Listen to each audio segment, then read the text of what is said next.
David Birdsell es el decano de la Marxe School of Public Affairs del Baruch College de Nueva York y una de las máximas autoridades en el vínculo de los medios de comunicación, las redes sociales y las campañas políticas. Su advertencia: que el gobierno de Mauricio Macri tenga muy en cuenta a los trolls rusos y sus campañas de fake news para volcar elecciones en todo el mundo en favor del populismo y la desestabilización. Argentina no es inmune. La actividad de los trolls financiados por el Kremlin dejó sin aliento al mundo cuando quedaron en evidencia de que fueron fundamentales en lograr el sorprendente triunfo del hoy presidente Donald Trump sobre Hillary Clinton. Pero su actividad en favor de candidatos extremistas y populistas se detectó en la elección presidencial de Francia, el movimiento separatista catalán y se remonta incluso al voto del Brexit, otra sorpresa para los encuestadores que generó gran incertidumbre sobre el futuro de Europa. Su recomendación: que el gobierno argentino no deje de lado a los medios tradicionales y que apueste a mejorar la instrucción cívica de sus ciudadanos. Birdsell estuvo en la Universidad Argentina de la Empresa, la UADE, para dar clases en las que los alumnos recibieron una introducción al rol del liderazgo en la creación y sostenimiento de comunicación institucional. Allí, en la UADE, conversamos con este experto considerado número 1 del mundo en análisis de debates políticos. What we were seeing from the last presidential campaign in the US was that all the media were, the main newspapers were predicting that Hillary Clinton would win, right. And it didn't happen. Right. And many say that the media doesn't matter anymore for political campaigns as it did in the past. Well, it's absolutely true that news organizations, and beyond news organizations, most polling organizations, called the election wrong. Now, they would argue that they got it right in terms of the popular vote, and if you look at most of the spreads, that's true. But they got it wrong in three critical places. They got it wrong in the states of Michigan, Pennsylvania, and Wisconsin. And those states, just 68,000 votes spread across those three states, really turned this election in the Electoral College for Donald Trump. And all of the major pollsters, all of them, missed that trend. Now, I don't think that necessarily means that news organizations are irrelevant, but right now, the Trump administration and what we might call the alt-right, the far conservative right in the United States, has been consistently attacking the credibility of the media. And if you look at public trust in media institutions across the United States, it's at a historic low. Under 15% of Americans trust media to say things that are consistently honest and unbiased. And that, of course, is a very difficult condition for any democracy if the basic mechanisms of disseminating information are no longer trusted. How is it that we find an independent voice evaluating the credibility of candidates for any office, very much including the presidency? So the Argentine communications team of President Macri always say that they trust for their communications more on social media than the traditional media, and we journalists tend to argue that that's not true. But after seeing what happened in the U.S. with Donald Trump, we are starting to ask if that's true or not. What do you think about that? Well, what is clearly true, and non-political polls confirm this trend. I'm thinking, for example, of the Pew Center for the Study of the People and the Press, which has been tracking social media use and other forms of internet-based communication going back to the early 1990s. More and more people in the United States, and right now the survey looks only at adults, not at people under the age of 18, but more and more people get their news from social media. And this means Facebook, it might mean LinkedIn, it might mean alternative platforms such as Twitter, such as Snapchat, such as Instagram. And if you look at Instagram and YouTube, for example, those are becoming prominent tools of influence across a wide spectrum of sources, including very much the Russian trolls who attacked the election campaign in the United States in 2015 and 2016. So more and more people are getting their news that way. And that should be a concern to traditional news organizations. One of the things that you see many, many news organizations and individual journalists doing is to establish their own social media presences so that you can use hits on your own Twitter feed, on your own Facebook page to drive people back to news articles that are produced in a more traditional way. But it's hard to compete with the kind of values that you see in some social media where the louder the shouting, the hotter the noise, that's where people tend to go. It's the clickbait phenomenon. It's not drawing people by and large to traditional prestige media. It's driving people toward the ugliest political conversations and characterizations. Countering that, it seems to me, is one of the most urgent needs of civil society, not just in Argentina, not just in the United States, but in every democracy in the world. So what would you advise, or what would you tell the communications team of Mr. Macri that prefers social media rather than traditional media? Well, first, that they're absolutely right to have a social media strategy and to use that to reach out to constituencies, which I've not seen Argentinian numbers, but I assume very much like in the United States are an increasingly important fulcrum for people's understanding of the world around them. But number two, use those media, the social media, to drive people toward the more legitimate platforms, toward the kind of traditional reporting that prizes objectivity, that tries to get it right, not just tries to get it angry, not just tries to get it in the perfectly expressed partisan point of view. That's very important because ultimately it's the champions of liberal democracy and our elected officials who have the most to lose if we lose a free press and if we lose an independent check on what people contesting for democratically elected office really mean and what they and guaranteeing what they owe to the people. So if I get you right, you would advise them to take care of the traditional media. I'd advise them to use the social media, absolutely, but use some portion of that social media bandwidth to drive people back toward traditional media. Because we need those guardians of the public interest. And nobody should appreciate that more than any president of any country, certainly Mr. Macri included. And how is the state of the media industry in the US right now in order to survive this steadily growing social media competition? Well, it's a challenge. One of the things we see in many, many newsrooms across the United States is a reduction in reporting staff. You have fewer people to put in as many places as you used to put them.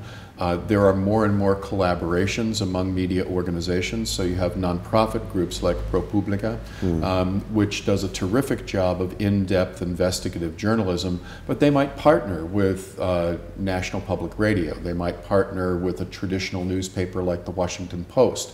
And then together they'll be able to break the big stories that take so much journalistic effort. And that suggests different revenue models for media.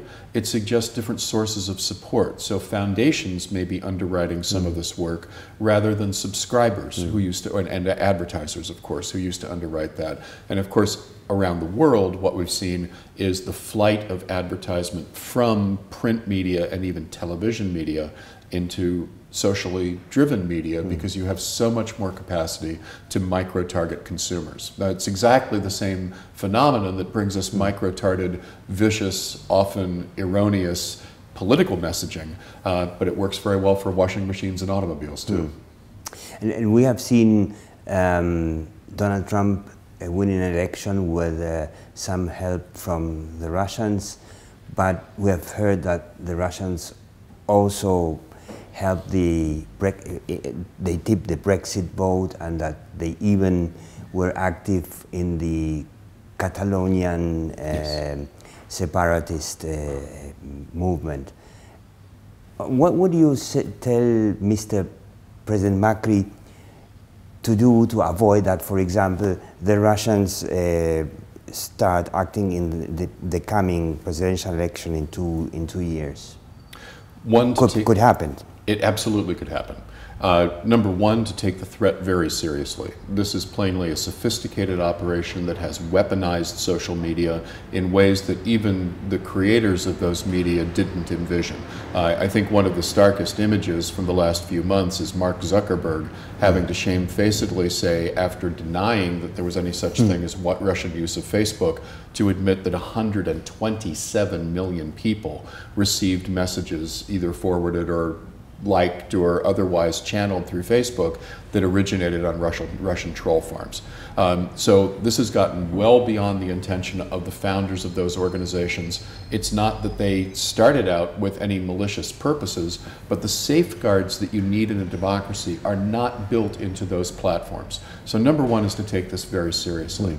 Number two is to start taking countermeasures. We've got some ideas about what works in the French presidential election in the spring.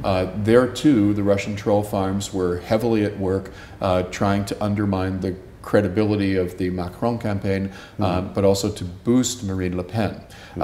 And what did they do? They first of all called out the troll messages. They flagged them. They did public information campaigns. And they took seriously the notion that when people are exposed to exactly how they're being schnookered by these media, they're likely to respond and to distance themselves from those messages. And while I haven't seen any hard data on the efficacy, it seems at least to have forestalled the kind of thing in France that happened several months before in the United States with the Trump election.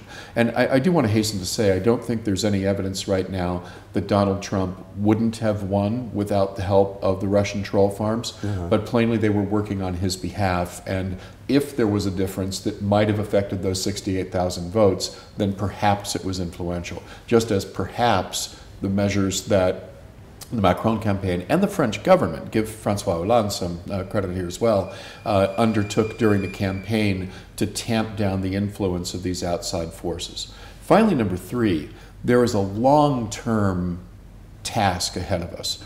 These things happen because of people's lack of understanding about the nature of government, about what you can trust in media, about what they should be paying attention to, and what government actually does. It's civic education that needs to start in elementary school. And we do that, but clearly we don't do it enough. Media literacy, teaching people how to consume news responsibly and make independent, critical judgments, that's something that we all need, that all society would benefit from, whether we're talking about politics or consumerism or cyberbullying. So I think it's very, very important that this becomes part of the educational agenda at every level of education, from elementary all the way through university curricula. Because what we are seeing is that millennials don't read traditional media. They only rely on social media. That's right, to a great disproportion. But as we look at, for example, in the United States today, you have between 70 and 80% of all news gatherers, of all people who are consuming political news in some fashion. The main source is still television, but right behind it is social media. And so it's trending across age brackets. You're right, it's much more pronounced among younger viewers, but that average age is creeping up as, of course, we all get older and we become more familiar with these media.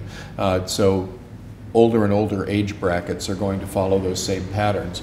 I don't know that we can change those habits effectively for people who are well beyond the touch of schools and universities, but we can start now to reap benefits 10 and 20 and 30 years down the road by making sure that the voters of 2040 and 2050 have had the kind of education that apprises them of the nature of true, honest, unbiased reporting and its alternatives.